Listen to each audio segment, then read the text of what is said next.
Welcome back to the Gaily News, your daily dose of fierce, fabulous, and unapologetic LGBTQ plus truth from around the globe. I'm Elliot Bright, and first, a quick apology for missing a couple days over the weekend. Life got a little chaotic, but we're back and ready to spill the tea hotter than ever.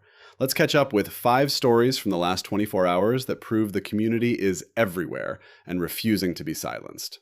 Starting with the USA stories, because domestic drama never takes a day off.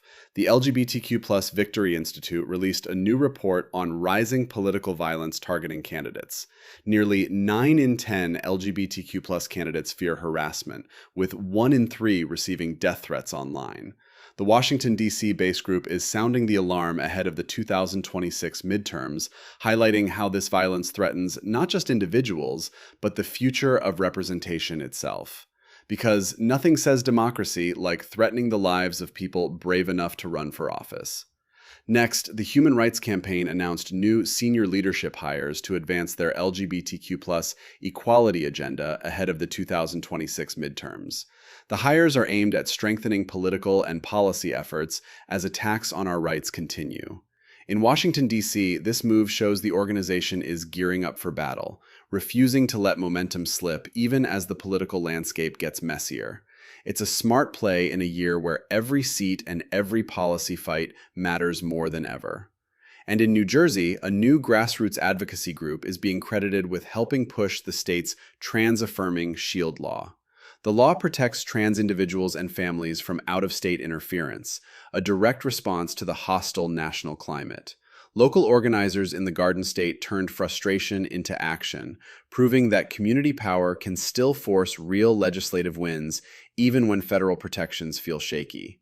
Take notes, everyone. This is how you fight back effectively. Now for the international portion, because the world refuses to give us a break. LGBTQIA+ employees in France are facing rising discrimination and assault. A new report reveals that 19% of LGBTQIA+ employees reported experiencing physical violence, highlighting a troubling increase in workplace hostility.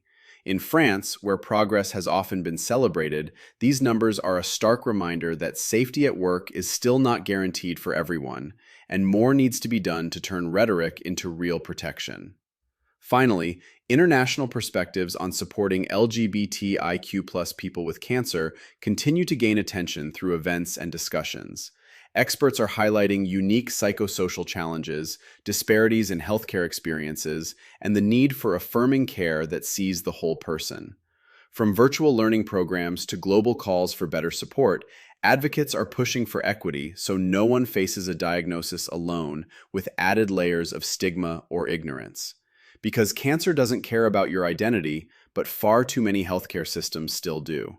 From the Victory Institute's sobering report on political violence and HRC's strategic hires to New Jersey's SHIELD law victory, rising discrimination in France, and global cancer care conversations, the fight continues on every front this Monday. We're not just surviving these headlines, we're turning them into fuel for the next victory lap. And that's the kind of energy we bring every single day. Thank you for tuning into the Gaily News. Stay fierce, stay loud, and come back tomorrow for your next daily dose. This is Elliot Bright signing off. Now go make them uncomfortable, darlings.